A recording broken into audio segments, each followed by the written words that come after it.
Hi, and welcome back to the Hoosier Homestead. It's Sarah, and I have Alex here today. We have been meaning to film this kombucha Ask Me Anything video for quite some time now. And so we are sitting down with Alex, and I have a list of questions from you guys.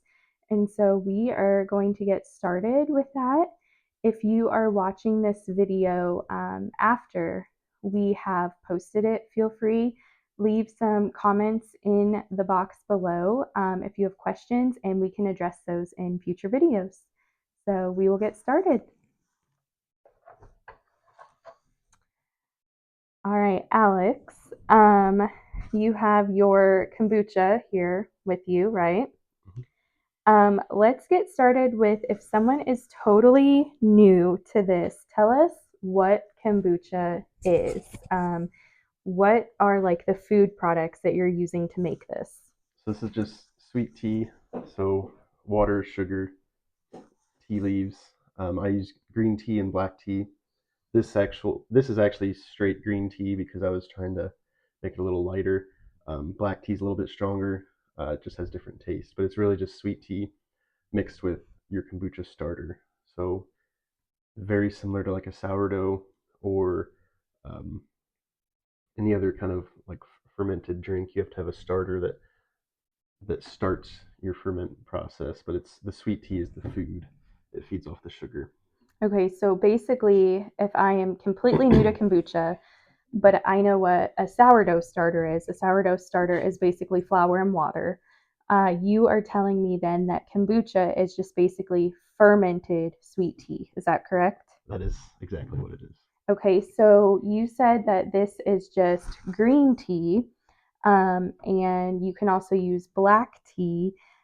So is it correct that the benefit of black tea, if I was starting out, is that it would potentially ferment faster and it has a stronger fermentation process than the green tea? Not necessarily. I think black tea is a little bit stronger, usually taste wise, but it's not really stronger like ferment wise. So it's just gonna have I think it's gonna have like a more stronger tea taste. But I mean, if you've had black tea versus green tea, you know the difference in flavor profiles. So it's not really a ferment strength. It's really just the taste strength. Okay.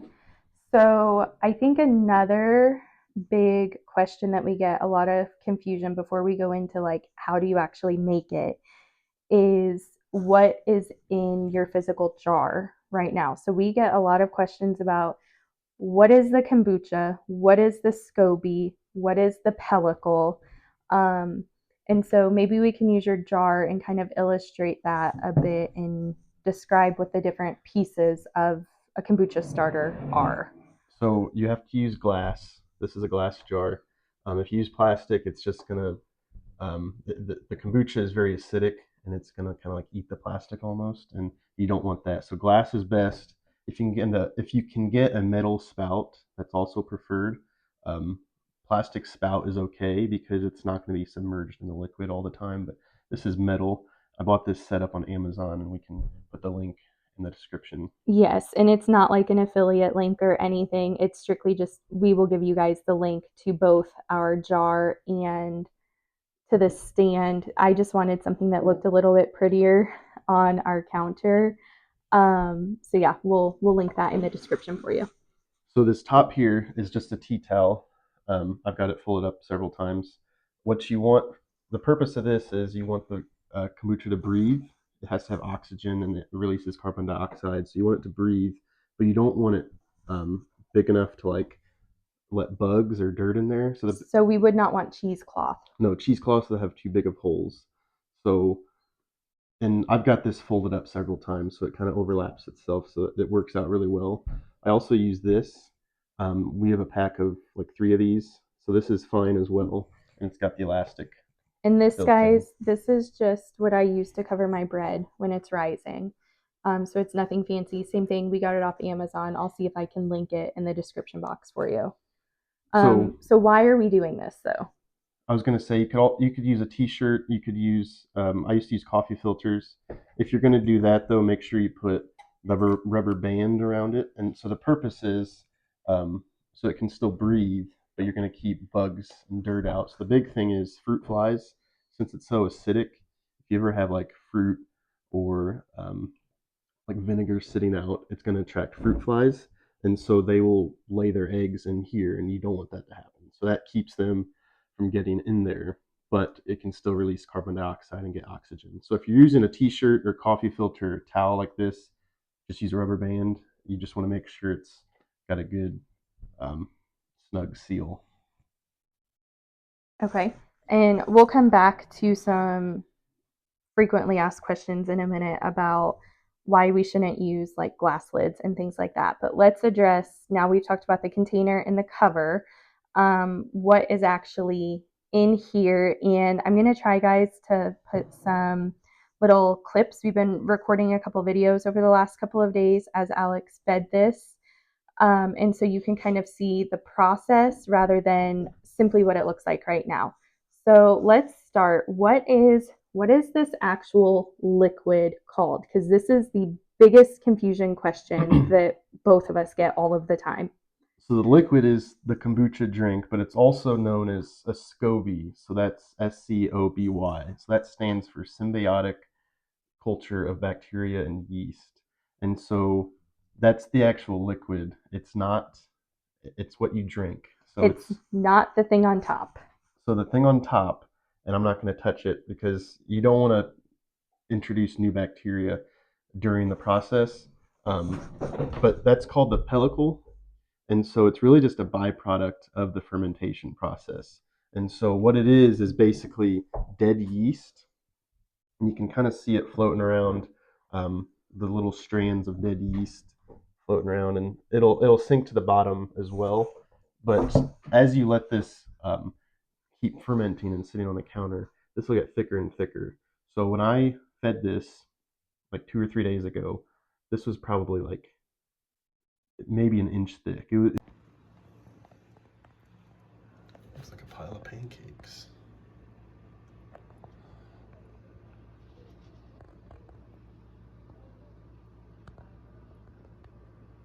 It was pretty thick because I hadn't fed it in like 3 weeks. And so it was super sour. I wasn't going to drink it. And so I saved a cup of it, and then I used that to feed my next batch. And then um, we can get into other things, uses other than the drink later. But so that's what this is for. And it's kind of nature's way of protecting it itself from dirt, or other bacteria from getting in here. Because since it is a symbiotic culture of bacteria and yeast, it's got its own balance of bacteria and yeast, and you don't want to disrupt that by introducing new bacteria, by sticking your dirty hands in there, or by sitting this next to another ferment that's not kombucha. Okay, so I just want to address something real quick before we move on. You just said you hadn't fed yours in 3 weeks. And so, just so everyone's aware, that's not something that we're recommending. We've just had a very busy life. Recently, our boys have been having a hard time sleeping and doing all the things. And so, that's not typical for us. That's not something that happens on a normal basis. We truly neglected this, and that is why he is saying he had not fed it in 3 weeks. We had been putting off feeding it because we wanted to make this video for you guys. So just know that that's not normal. And also know that a lot of times our pellicle is thicker. However, I think we fed this 3 days ago. Is that correct? Yes. So usually our pellicle on the top is a little bit thicker. However, it is not typically this thick like Alex was mentioning. So just a little bit of information there.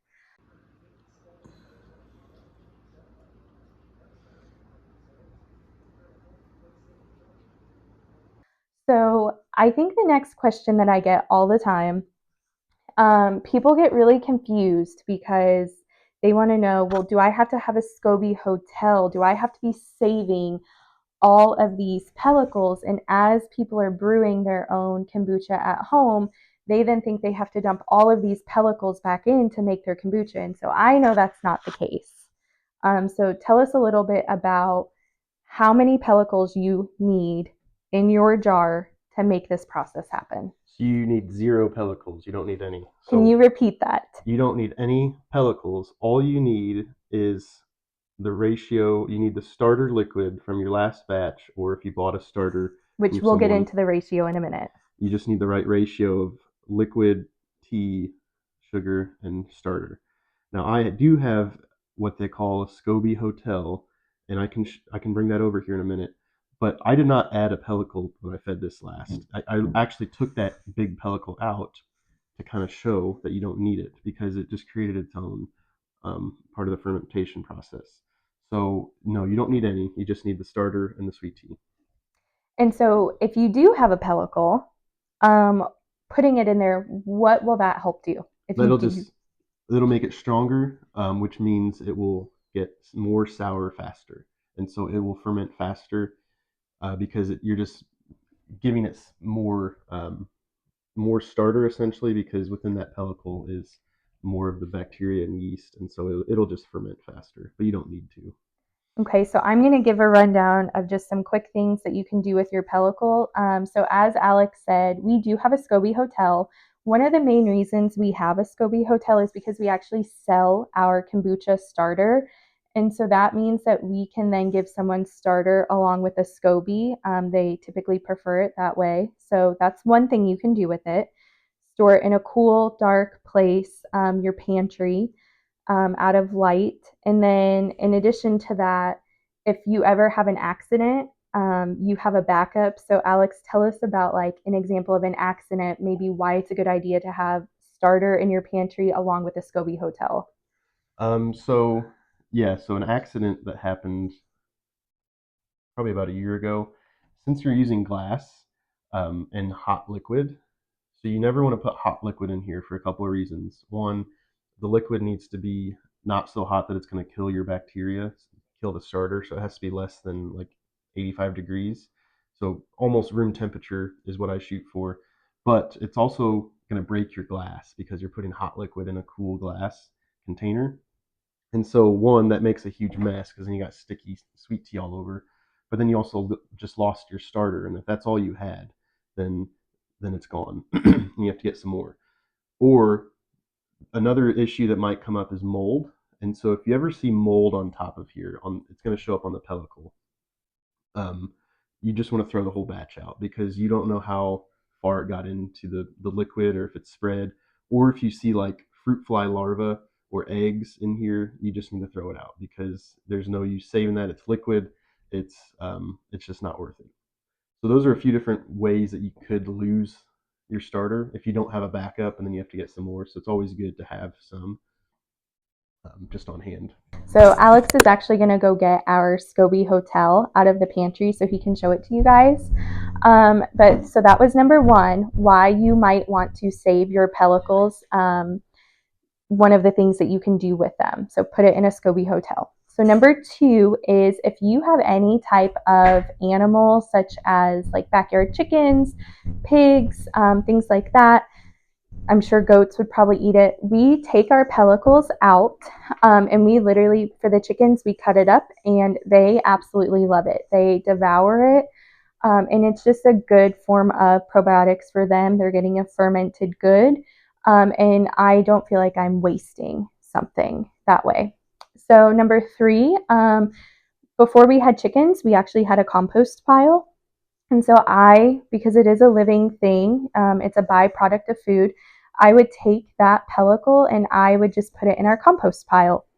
And just like anything else you're putting in the compost pile, it degrades over time, and we use that dirt, that compost, then in our garden. And so then number four, this is my least favorite one to do. I mean, we ourselves do not typically ever do this, but if you wanted to, you could just throw it in the trash. Um, you really don't need it. And I would encourage you, if you are starting out, actually, you don't want to be putting a whole bunch of pellicles in here. You don't want to be putting thick pellicles in here because you're going to need to be tasting your kombucha every day so you can tell if it's ready or not. And you're not getting the full view of the life cycle of the kombucha if you are putting that multiple pellicles in there and if it's getting sour in like 2 days. You'd have to be tasting it every couple of hours, which is not realistic for most people. So I would encourage you not to do that. So I'm going to let Alex, we're going to turn the camera around now. and he is going to show you just an example of a SCOBY hotel that we have, along with some starter. He just grabbed the first one he could out of the pantry. We have quite a few of these. So if yours doesn't look like this, don't feel like that's a sign of anything bad. This is just one of ours. Yeah, so this is what you would call, I guess, a SCOBY hotel. And so it looks really gross, but this is literally just really strong starter. So if you were to take some liquid out, it would be straight vinegar. So you don't want to drink this because I mean it's vinegar. So you don't really drink vinegar as a beverage. But you can see all these pellicles that have built over time. And so actually, I probably need to feed this. And so the way I'm going to feed it is just topping it off with sweet tea. And so what I'm going to do here, probably after this video, is I'm just going to, there's probably about a little over a cup of liquid in here, but it's so strong that I could just top this whole thing off with sweet tea and it'll be back to strength in like 3 days because it's so strong and there's so many pellicles in there. And it might not even take 3 days. But this is my backup. If I ever lose starter, I always have a backup. So are we going to feed our SCOBY hotel just to get more liquid in there? Yes. So the only reason I'm feeding this is to keep my back stock of starter filled, and so I don't ever lose anything. And the only reason this would ever go bad is mold or if fruit flies or something have gotten in here. But I've got this coffee filter on top with a rubber band to keep stuff from getting in, and then it's so acidic that nothing's going to survive in here. And so that sounds terrible, but it's okay. Um, So you talked about feeding it sweet tea today. Could another example be, so this would not be ready yet, the one that we fed a couple of days ago. But if we let this sit long enough, could we just take some of this, if we have any left, our batch that we just made, and then put that in the SCOBY hotel?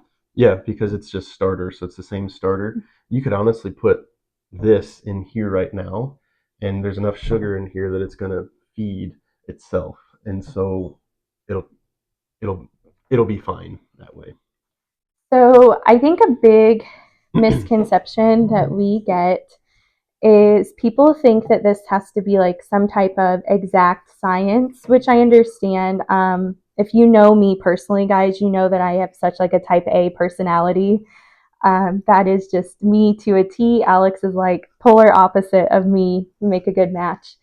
Um, but I look at directions online and I think I have to follow them, basically to a T. And then I look at someone else and they're doing this. And I'll let Alex kind of in a bit, he'll tell you about how we stumbled upon continuous brew. But can you speak to like, it doesn't have to be perfect? No, it doesn't have to be perfect at all. And usually I don't even measure like exact. I'll just scoop and play it by ear or measure by the heart, as you might say.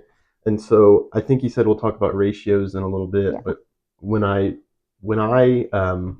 bottle this, or if I just drink it, a lot of times I'll just open the spout with a glass of ice and drink it straight. But if I'm bottling it and I'm adding juice, I kind of just eyeball it. I never measure the juice or the fruit. Um, the only time I ever might measure is if I'm scooping with sugar, and that's just because it's easier to scoop with the quarter cup scoop rather than a smaller spoon. Um, Other than that, I usually go off of kind of the guides on the mason jar. So this is like an 8 cup jar. It has every 2 cups. This is a half-gallon mason jar, guys, Yeah. by the way. So I use that as kind of a guide, but it's if you add an extra cup of water or an extra cup of sugar, or not a full cup, but it's okay. You're gonna be okay, especially if you have a strong enough starter. Now I wouldn't do that starting out. If you just got a starter, you probably want to follow the recipe the first couple times, just because until the it takes some time to acclimate to your environment, to your house.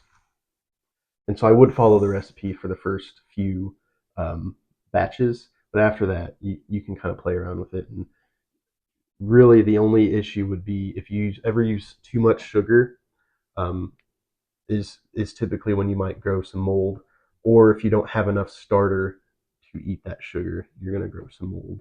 So those are only really two biggest things. As long as you always have enough starter, you're always going to be fine. And I think that kind of goes to speaking to a little bit of, you experimented a lot when we started out. And so if you hadn't experimented and done some things wrong, we wouldn't have learned. No, that's how you learn. Yeah. Sure. And so it's not going to be perfect every time. We've thrown away entire batches because we didn't like the taste, or they fermented too fast when we were bottling them and we went to open it and it exploded because we didn't burp it. We weren't paying attention. And so truly, I mean, I think that just shows it's a learning process, just like anything. So don't be afraid to mess it up. We have messed it up. We have broken jars. We've made messes. It's going to be okay. Um, so can you talk a little bit? A lot of people ask us, like, why are we doing this? What are the health benefits? Obviously, there's a ton of them out there, but why did we start doing this? And what are some of the main health benefits that you can think of off the top of your head? So we started doing this and kind of sourdough, I think, about the same time. And so the big thing benefit that we saw from this, especially, was the probiotics. So it helps heal your gut health and build a good microbiome in your gut. And so just the bacteria in here, instead of taking a pharmaceutical pill, like a probiotic pill, we're making our own at home. And so we know exactly what's in here. And so that's a big thing, just to keep probiotics up. And so there's a whole list of benefits to probiotics. Another thing I've noticed, and it might just be a mixture of our diet, but I noticed it for sure once we started drinking this, is a lot of my inflammation went down. I used to get a lot of headaches, and like my nose, I have a polyp in my nose, and it would always get really sore because it was so inflamed. I think in addition to our diet, but this as well, like that doesn't bother me anymore. I was to the point where we were going to go get surgery to have this thing removed, and it's still in there, and we're leaving it alone. But I think this has definitely helped with that.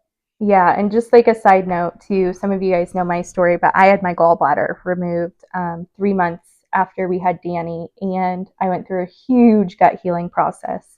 And in the beginning, it was me basically changing our entire lifestyle, and then Alex kind of stumbled upon kombucha, and just was one more thing that we could do.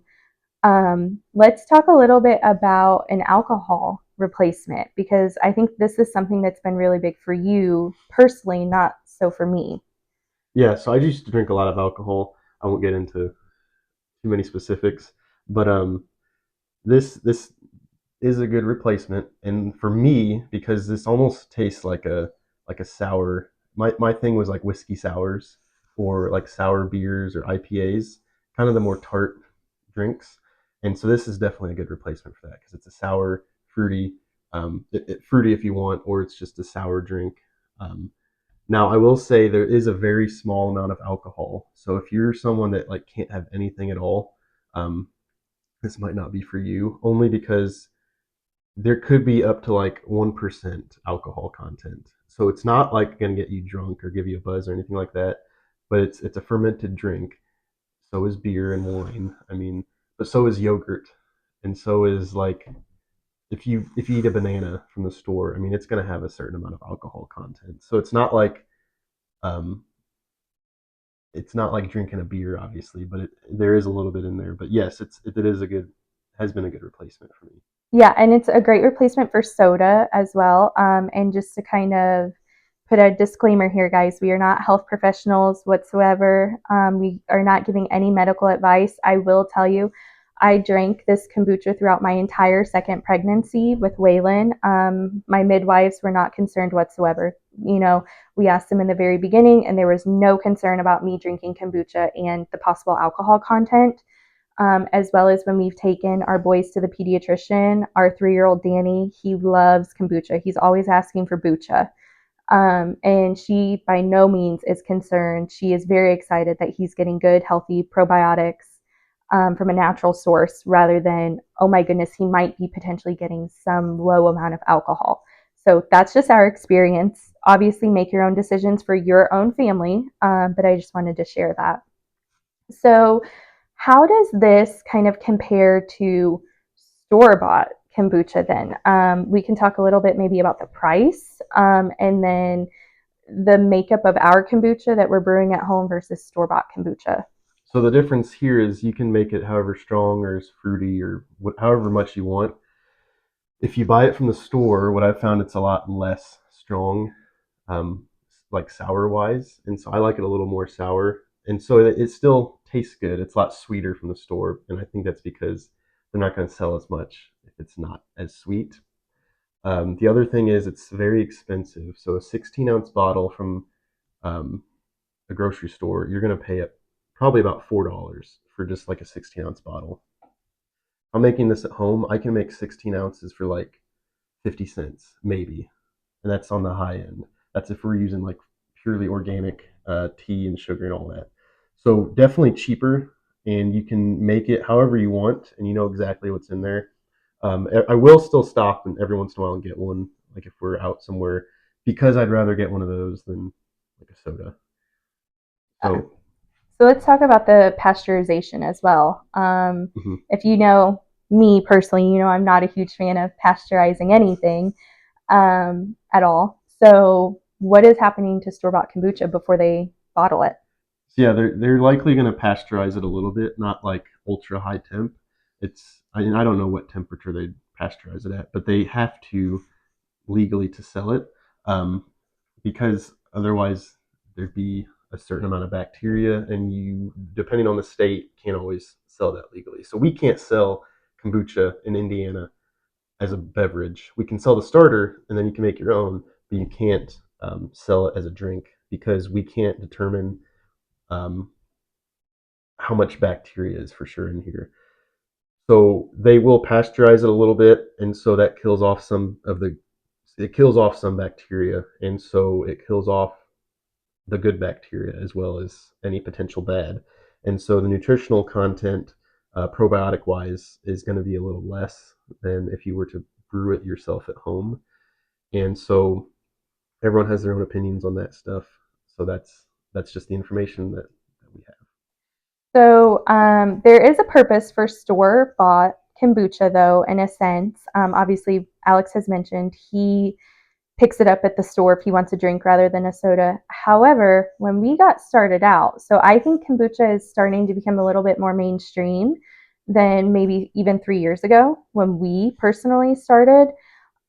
We did not know anybody who had a starter for us to buy from or to give us a starter. So, Alex, tell us how did we get our first starter? So I went to Fresh Time. It's a grocery store we have here. They sell a lot of like healthy foods, and so I bought a bottle of, it was GT's brand plain kombucha. I forget the name that they call it, but it was just plain, no flavor added, and it was raw. It's called raw, which I don't know if that means it's less pasteurized, but that's what I was shooting for, was the most raw, unflavored um, drink that I could find, and so that's what it was. What I did was I opened the cap.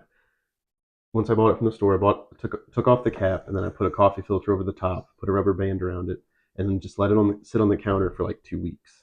Um, and so that restarted the fermentation process because it was at room temperature, and I gave it air to breathe, and so it actually developed a little bit of a pellicle. And so once that sat for a couple weeks, it continued to get more sour, and so at that point, it was my own starter. Because Sarah was right, we didn't know anyone here that had starter available. We would have had to go probably at least a 2 hour drive to go somewhere that had anything. And so I really, we just made our own. Yeah, and that's okay. Um, I think that's an option for a lot of people. Now, we have noticed that it's harder to find that now, isn't it? Mm-hmm. We don't see it as much in grocery stores. I think some of these companies have caught on to the fact that people are using this to make their own starters. And so I don't think that it's as available if you are looking for that now. But the good thing is, because there are lots of people home brewing now, that you have more of a likelihood that you can get some from somebody in your community. Something else that I think is really cool is Terre Haute, Indiana. If you're in the state of Indiana, we used to live in Terre Haute, so shout out to Terre Haute. They have Firm Fresh, Mm-hmm. and Alex has reached out to them a couple of times just with questions, and they gave us our shrub recipe that we Mhm. use. They've given us just some cool stickers. So I think that's a fairly new thing though, like a kombucha bar. It's Yeah. not very So popular yet. I guess you could call it. They call it a fermentation bar, but they sell kombucha like by the tap. So it's like a bar. You go down and sit. Now you're not going to go and drink multiple drinks while you're there. It's more of like a coffee shop vibe. And so, but yeah, I've never seen anything like that, and so it was really cool to see them pop up. But yeah, so just another idea. If you do have something like that in your community, a lot of times those people are so passionate. They are more than happy to help you get started. So let's talk a little bit about. So I think there's some confusion when people see our container, which this is a continuous brew system that we have going right now. And then there is first ferment, second ferment. So before we get into that, how did you even find out about continuous brew? Maybe you can tell us a little bit about like some of your favorite Reddit rabbit Yeah. holes that you go down. So I started with Reddit, and that's where I got kind of my master recipe. But then they also have like, if you're familiar with Reddit, they have people post. Um, there's a kombucha subreddit, is what they call it, and people post their recipe ideas and things that work for them, or they post pictures of their pellicle and say, "Is this mold?" That's a very popular question, and then people can answer like, "No, it's not," or "Yes, it is." And so that's a really good resource, and there's a lot of recipes on there. I also joined some like Facebook pages, a lot of YouTube videos. So kind of like this, where people show what kombucha is and like what you should do, what you shouldn't do, and flavoring ideas. Um, so yeah, Reddit, Google, Facebook, YouTube, all of those are your friend. Great resources. Um, you want me to explain like continuous brew? Yeah, so tell us, I'll go get a bottle Mm-hmm. while you explain continuous brew. Tell us about this continuous brew system versus the bottle that I'm about to go get. Yeah, so continuous brew. I actually started with single batch brewing, which would be like this style. And so basically, you would make one batch and put it in like a half-gallon jar or whatever size it is. And then you'd let it ferment. And this is known as the first ferment. And so once it got to the level of ferment that you want it to be at, and so by knowing that is by taste. And so once it's sour enough or sweet enough to your taste, you would then either drink it or you could bottle it. And when you bottle it, you add like fruits or different syrups or flavorings, and that's what's known as a second ferment or F2.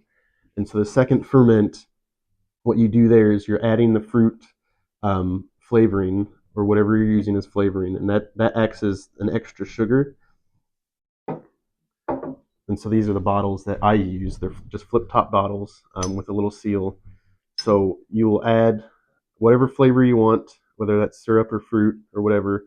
Um, and this is really when you get to like kind of play around and experiment. And then you top it off with this kombucha, the plain, and then you seal it up. And then you make sure it's got a good airtight seal. So I always flip it over to make sure nothing's leaking. And then you just let this sit on the counter for another at least 2 days. And what this does is the kombucha will feed off those extra sugars, and they will develop more and more carbon dioxide. And they will, since they have nowhere to go, since you have it sealed, it infuses into the drink. And as it keeps fermenting, it will carbonate itself. And so then it's like a fizzy, kind of like soda like sweet drink. So the thing with this is, since you're building up carbonation, if you're going to let this sit on the counter for more than like, let's say 3 days, you need to do what you call burping. And so the way I burp is I always put my hand over the top here, and then I just kind of open it up a little bit to let a little bit of air out, and then you close it back right away. And Near the sink. yes, never just like do that because it's gonna be Mount Vesuvius in here and make a huge mess. So what you're just doing is releasing some carbon dioxide, releasing some pressure. And so you don't really want to release too much because then you're losing carbonation, but just enough so that you won't have as much pressure in your bottle. And once you put this in the fridge, it slows the fermentation way down. And so you don't have to do that as much. And so if you're going to drink it within a couple days, you don't have to worry about it. But if you're going to let this sit in the fridge for like another week or so, you probably want to check it every like 5 or 6 days. So, can you show them the bottom of that bottle, by the way? Yes. So you want to use round glass. I think that's what you're getting at. Yes. So round and not square. So we don't ever use this for bottling. And the reason is just, I'm not an engineer, but a round bottle is going to be a lot more, have a lot more tensile strength, I guess, than a square bottle when it comes to building up pressure. A round bottle is not going to shatter nearly as easy as a square bottle. So you can put it in a square bottle, but just expect it to shatter potentially because it's not as strong glass wise. So always just use a round bottle. They cost the same, so you might as well just get round. Um, And we got these on Amazon as well. So this is something that we can link. I share these links all the time with people who are starting to brew for themselves. So same thing, not an affiliate link or anything like that. I'm literally just gonna, I'll put the exact link that we bought ours from Amazon. and they're pretty cheap. You can also take the seal off and wash them. They're easy to wash. Run through the dishwasher, whatever you do. So yeah, we definitely reuse these a lot. So now that we're kind of talking about bottles and the lids on those bottles, I want to come back to the real quick before we talk about like some flavors and stuff. Let's talk about the lid on this. So this container and a lot of these containers, I know, for example, my sourdough container came with a glass lid that has a silicone gasket. Why is that not a good solution? You know, if you're buying a jar and maybe it's even listed as a kombucha brewing jar, why should we not be using that glass lid with a silicone gasket to brew? Because then you're sealing off air from getting in and out, and so you have to have oxygen to be able to get in, and you have to have carbon dioxide to be able to get out. Um, and so you also don't want to just take this the gasket off, and like loosely put a lid on there because um, it's easy for fruit flies or whatever to get in there. So you really want to have a good cloth or coffee filter with a rubber band. And if you have this little lip, that's even better because then it's not going to fly off.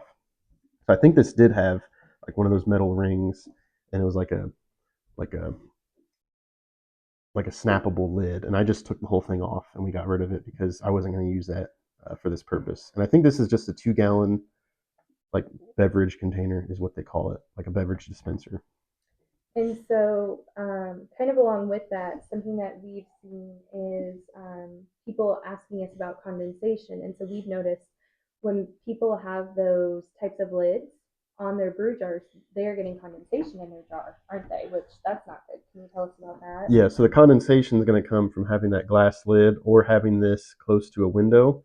And because if you have it close to a window or with that lid, it's going to build up humidity in here and it's going to create that condensation. And you don't want that because one, you're adding extra heat potentially to kill off any bacteria. And we'll go into the specifics of temperature here in a little bit. But the humidity is also going to contribute to mold growth, and so you don't want mold growing. And so if you ever see humidity or like droplets of water along the side here, you probably you either have a too tight of a seal, you're using a glass seal and you're not supposed to, or you have this too close to like the sunlight. A little bit of sun is fine. We just keep this on our kitchen counter. You don't want to just have it sitting right next to a window where it's getting sun all day. So, for example, you can see our chicken bucket right here.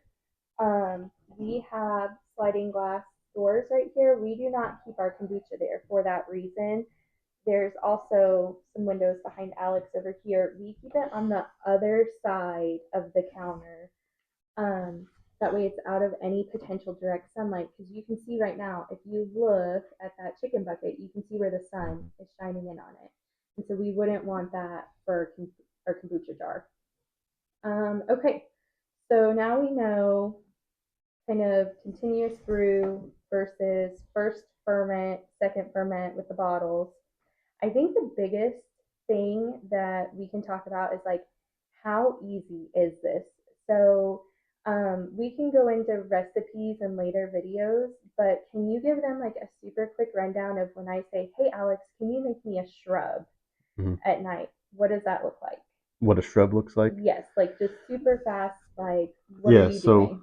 so this is I'm taking some of this regular kombucha, and so it's probably about to this point now. What I would typically do is I'll get like a little glass and I'll pour a little bit and taste it and make sure it's to mine or Sarah's preference. So it's really just however you like it. Sarah likes it a little sweeter, so I'll pour hers a little earlier. I typically like it sour, so then I like it when it's been sitting for a little bit longer. But you can also add more syrup or water to water it down, whatever. But, so to make a shrub is you're really just, and I'll use this as an example, but we'll just use our regular glass jars. I'll fill it up with ice. I'll put a little bit of our homemade fruit syrup, which is really just sugar and fruit that we mix to make a simple syrup. So I'll put a little bit of that at the bottom, and then I will add a little bit of, I'm not using any measurement notes here. I'll add a little bit of kombucha, and then I'll top it off with either club soda and or like coconut water.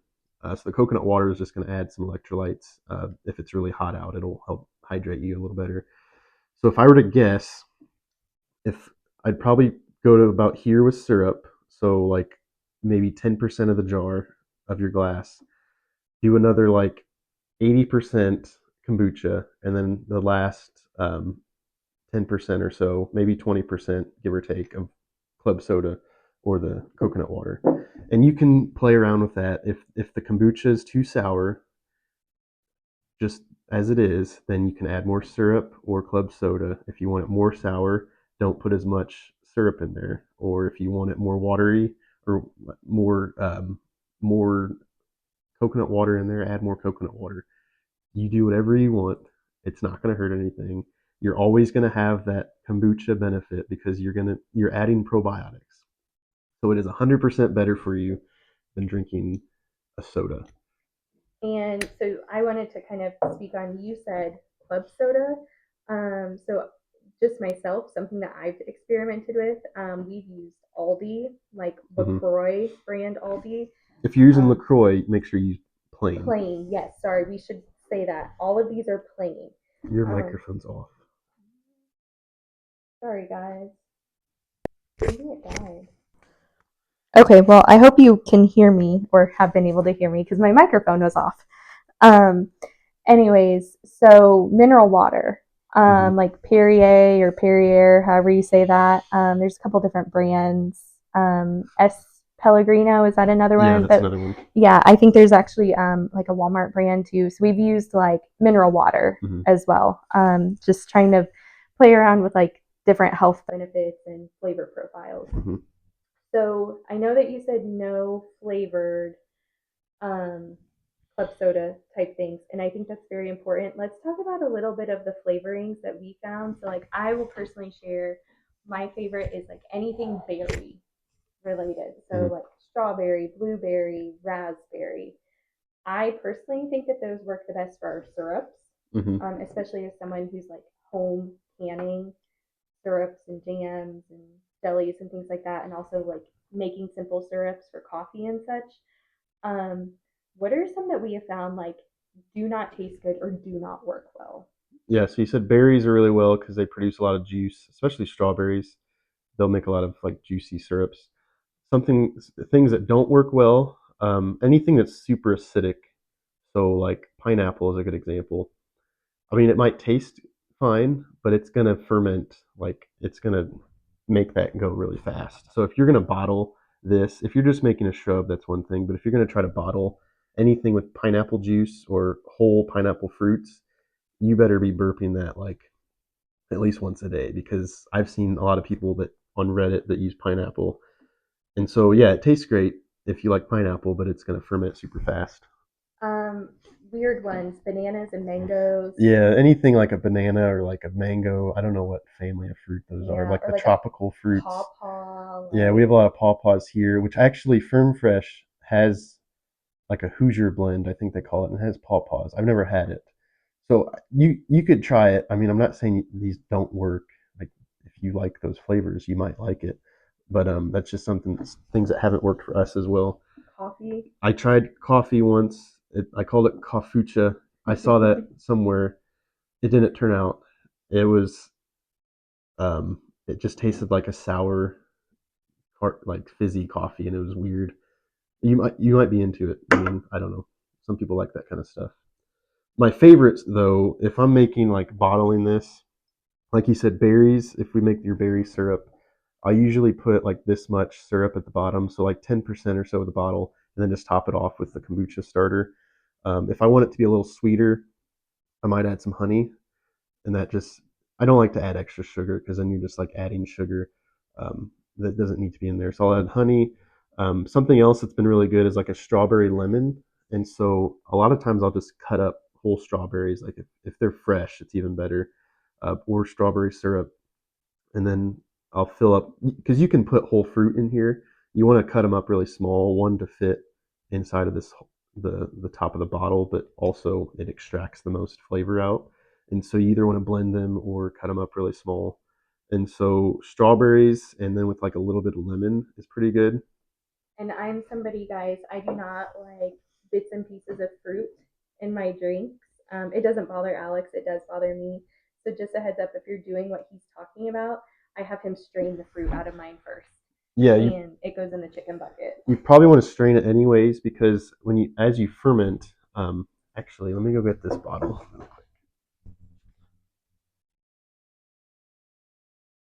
So this is um, one of the one of my bottles that I was going to turn into a flavor, and then I kind of just neglected it, and so now this is like new starter. So I think I put like pomegranate juice in here, and this is probably 2 weeks old, and it's just been sitting on our counter. So it's still good.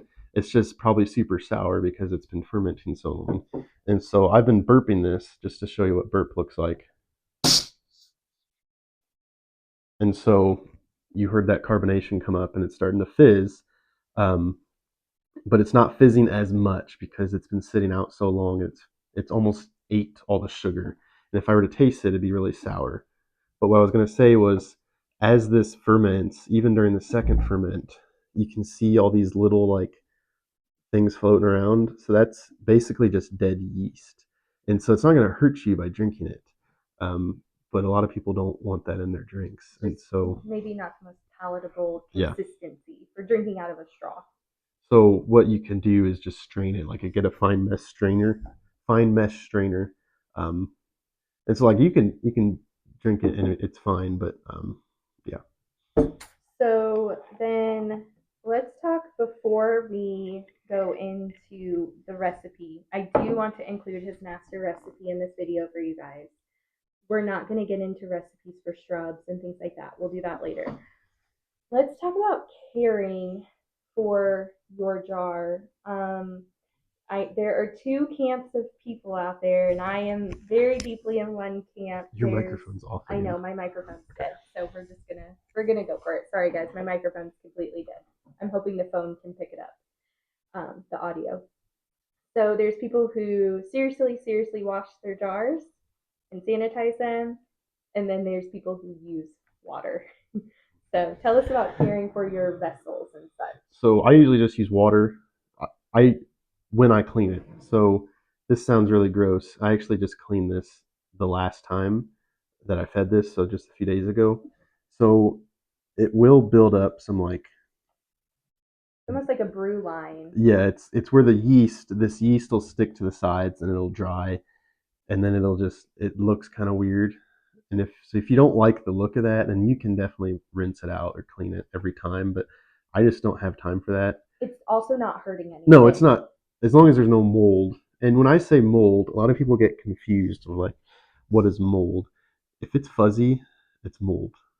Um, if it's pink, if it's black, it's gonna be pink, black, green. You might see like if it's fuzzy, then it's mold. Is all I'm gonna say. I mean, these things can look super funky, but it's not moldy. So, but anyways, I'll use, if I'm gonna wash this, I'll just rinse it out with water and use like a clean sponge, no soap, and just kind of clean out the edges.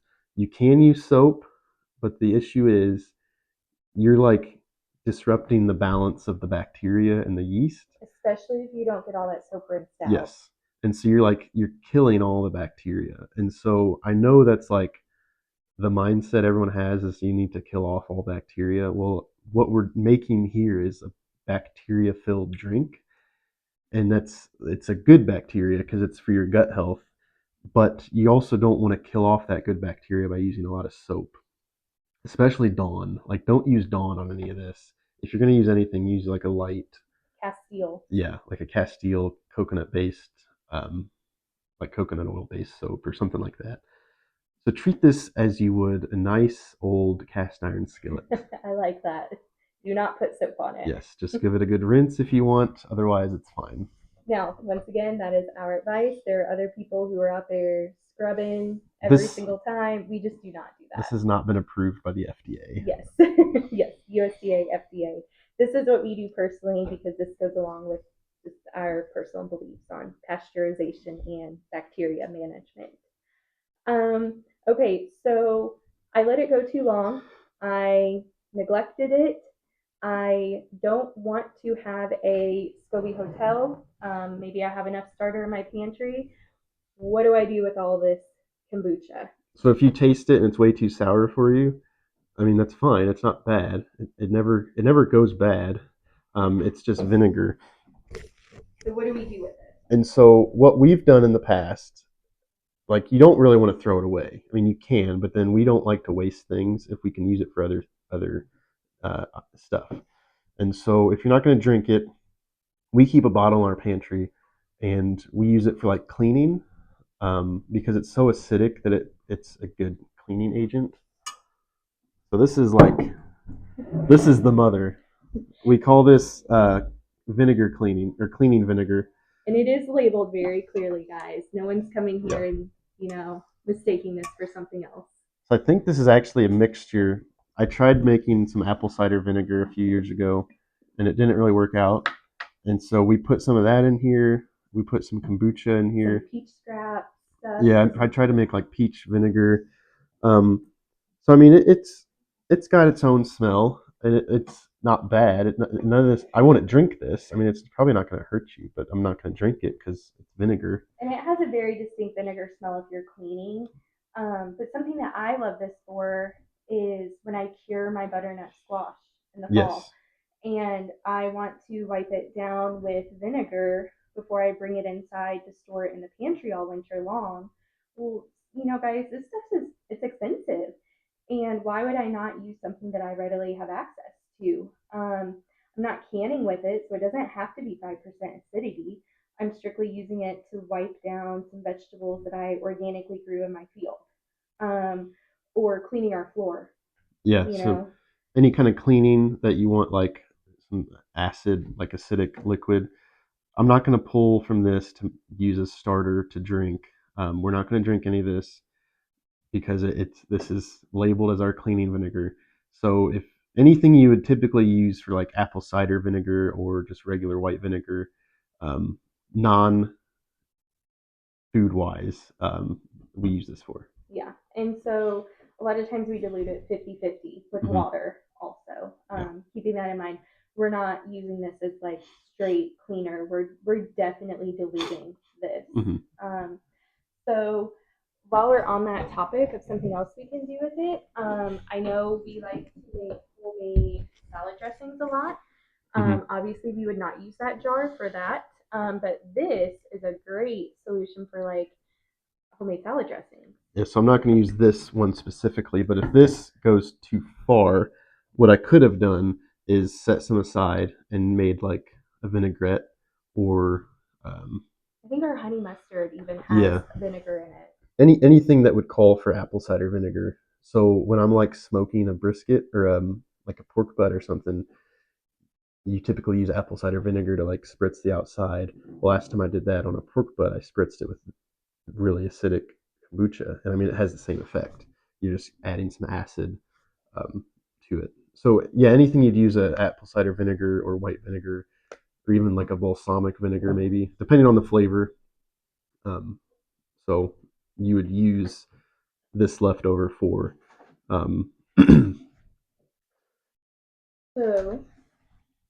we're going to talk about your master recipe, but I thought I'd just like show some other goodies that I went to Palm City, just like other things that we use regularly when we brew kombucha. So I can go through like this start to stop or start to finish process. But let's just show them some of the things we use on a regular basis. So this is the tea kettle. We only use water in this, so it never has anything but water. So we boil water in this. And it is glass. It's glass. It's electric. So that's its only purpose, is boiling water. And we got that on Amazon also, yes. So we can link that for you guys. These are two different, I don't know the technical term, like tea strainers. So here, steepers, I think? Steepers, yeah. So if instead of using tea bags, we use these with loose leaf tea. And this is totally a preference, we should say that, right? So once again, I have a preference of not using tea bags. I'm a little hesitant because of the glue, one, and as well as tea bags, a lot of them are bleached, and I don't like the process that is used to bleach the fabric or paper for a tea bag. So these are stainless steel, correct? Yes.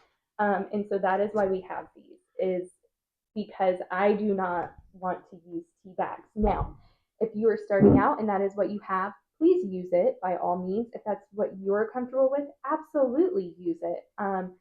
This is just what I am comfortable with, and so because of that, let's show them our tea. Yeah. So I've been using Thrive Market Tea, which is like an online grocery store basically, and they have all really good clean stuff. But I use a mixture of black and green tea. So it's, I don't know if I'm saying this right, but Assam black and Darjeeling green tea. And it's loose leaf. Yeah, it's all loose leaf, and it tells you how many like tablespoons to use per 8 ounces. So I'll a lot of times I'll do half and half. This one I did straight green. Sometimes I'll do straight black, just depending on what I'm in the mood for. We also use. This is our guys. We're normal. We're human. We have emergency stashes of stuff, just like anybody else. So you can show them. But if I'm using tea bags, I'm going to use Bigelow. It's my preferred brand. Preferably not the one with elderberry, guys. Yeah, so ignore the first one. Ignore the elderberry. Just plain green tea. This is like probably my favorite black tea of theirs. It's Constant Comment. So this adds like a little bit extra like orange kind of spice flavor to it. So this is really good just as plain tea, but it works really well with kombucha. But we don't like using tea bags, like you said, the whole composition of the bag. But you're also like, if I'm making a full jar, I'm gonna need enough tea to make 8 cups of tea basically. So I'm gonna use 8 of these. And that's just a lot of like foil plastic that you're wasting that you could have just used loose leaf for. We have a very hard time throwing things away around. And so I'm throwing away 8 of those little bags every time I make a batch, and where I can just scoop out enough tablespoons, and then there's no trash, so no waste. And then we give the loose leaf to the chickens, and so it's kind of like a full circle. They give us eggs. Yes, and we do not feel like we're wasting them. Yes. Do you want to scoot those this way?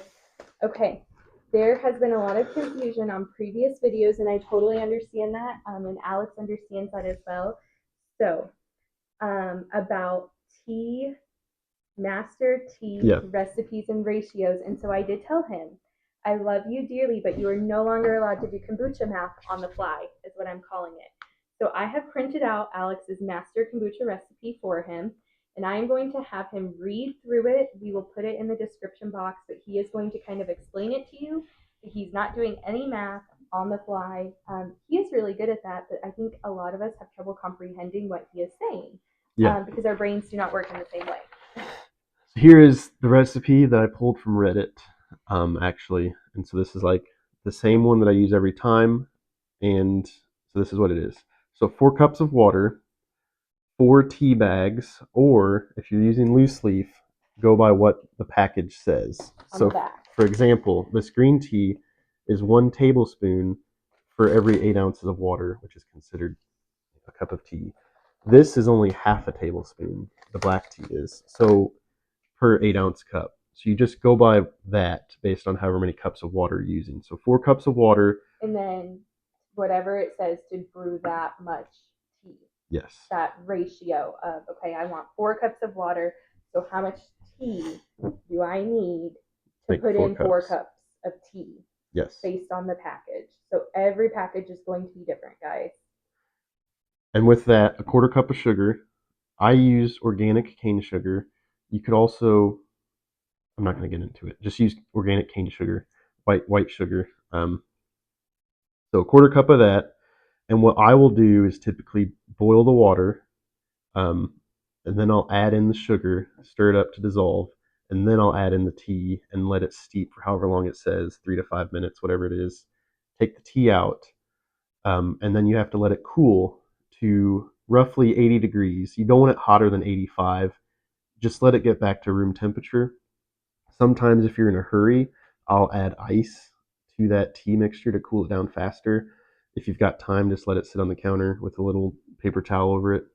Um, Why are we letting it cool so all you the want to way? let it cool before you add the starter because you're going to kill off any of the bacteria in the starter if it's too hot.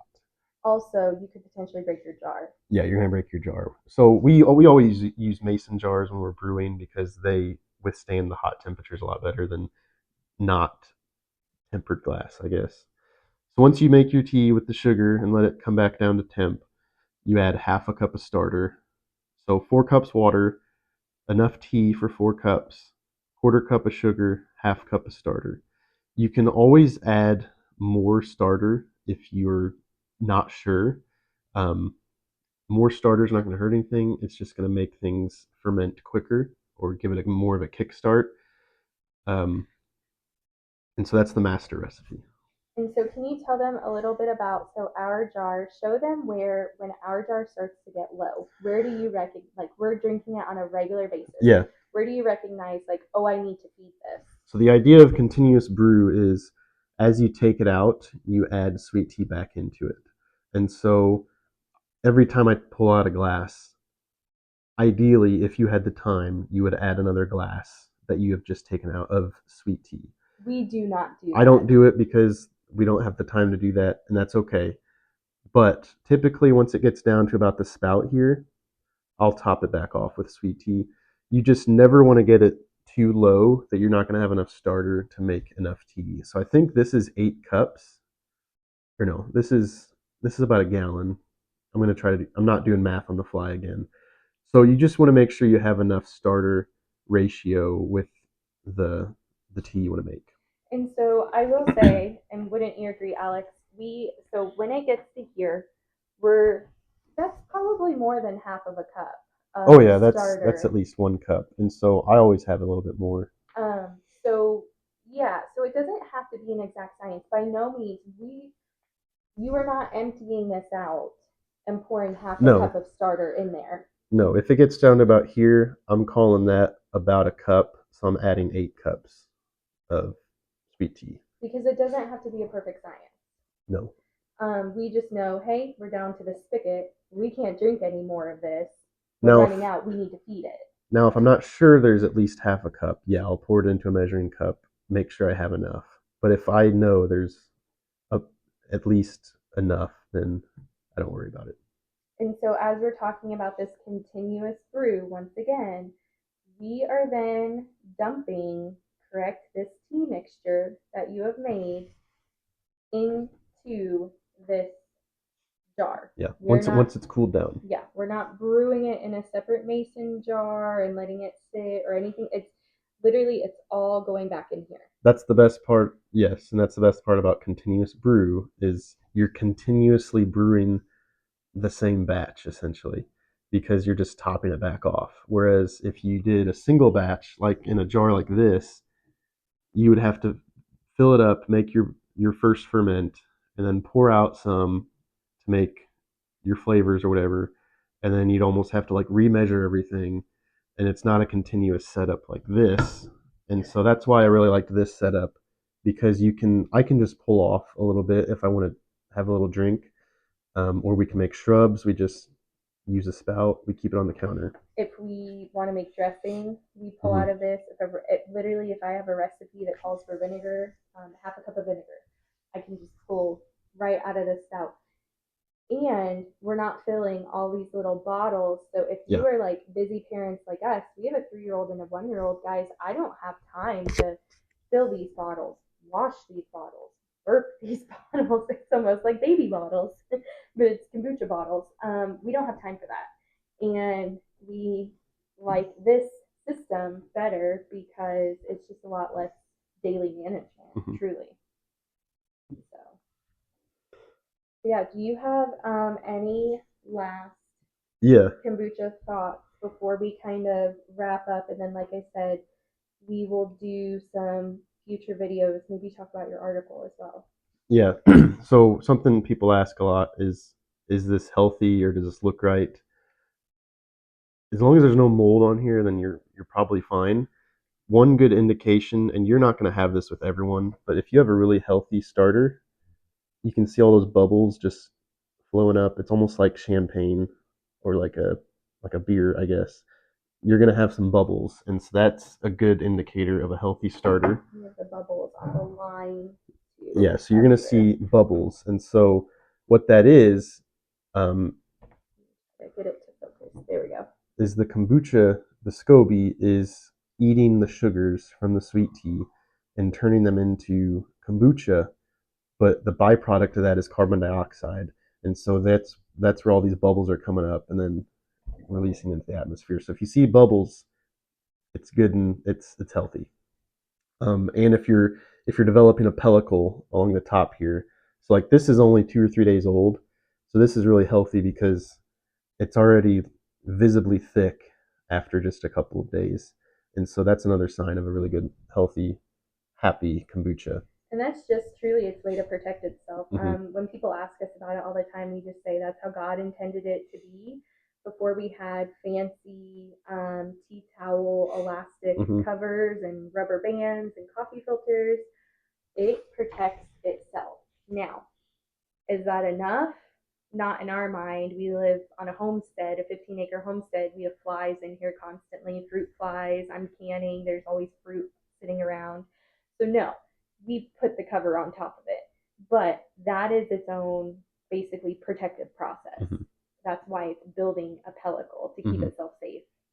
Yeah. So, So no, I don't think there's anything else. If anyone has any questions, make sure you comment. You mentioned the article, so I wrote an article on continuous brewing kombucha for Homestead Living magazine. So if you haven't heard of them, look up. I think it's just Google Homestead Living, and they've been doing this magazine for a few years now. We've been getting it since the start. It's a monthly magazine. They also have blog postings. You can sign up for their email list. I think they just started a podcast. They've got a couple different shows they manage. But we're going to be featured in the January 2026 issue, um, just on Continuous Brew Kombucha. So make sure you check that out. Subscribe to them if you can. I think it's like $30 a year. So it's pretty reasonable for a 12 issue publication. That's like $4 a month. So it's worth it to us. There's a lot of good stuff in there. and I will say, one of the reasons we wanted to make this video is when we started, there's a lot of stuff on like sourdough out there, but there's definitely not as much stuff on Mm-hmm. kefir and kombucha, is there? No, that's for sure. You can see a little piece of yeast floating up there. Yeah. So we get lots of real life questions, and we want to be the people that can like actually show you our stuff. Like this is how we do it. Mm-hmm. And so I think to kind of go along with that article that's launching in January, along with our master recipe that we use, we wanted to do more of these kombucha series. Mm-hmm. So you're going to see some more shorts coming out from us, like actually making a shrub, how we make our syrups. You're going to see just some more of these like ask me anything kombucha type videos. We do have some older ones. We love the feedback, guys. You know, that's where I said we got a lot of feedback of like, okay, this math is confusing me on the fly, or um, our kiddos are loud in the background, or our microphones aren't picking up the sound perfectly. Like, we get it. We're trying to make this as easy for you guys to learn as we possibly can. And so I think one of the things we're going to go back through with this video, we've never done chapters Mm-hmm. before. We're going to try to add chapters to this, trying to add more links, truly trying to be what we kind of were looking for, but didn't have access to Yeah, when we started out. there's only like two people that I saw that had good quality, like how to kombucha videos. So maybe like two or three people, and I don't even know if they're still making anything now. Or they want you to sign up for like their kombucha academy. Yeah, and you'd have to pay for stuff, and we weren't about that. So we just wanted some simple instructions, nothing too fancy, especially for this one, just to start out. Um, I don't think there's anything else, but yeah, I appreciate if you do like this, and you want to see more, make sure you like this, comment with any questions or any comments, subscribe to our channel. We'd appreciate that. All of those things help the algorithms and the people at the YouTube headquarters find us a little better. So Yeah,